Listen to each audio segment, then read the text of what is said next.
Hello guys, we have here the Rusi Classic 250i. Ayan, digital na rin siya guys.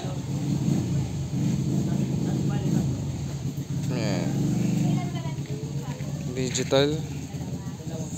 We have the fuel gauge, gear indicator, odometer, and then RPM and speedometer. Tapos maganda rin itong tank bag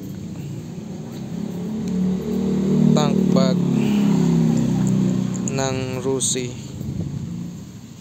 Yung kanyang lagayan ng gasolina hindi nasa gitna, medyo nakagilid. Very retro look talagang design guys. Ayan. Dual disc brake na rin.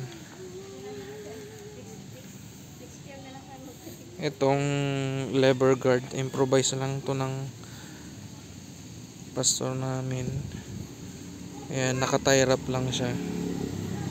Pero bumagay naman. Ayan. Rusi Classic 250i.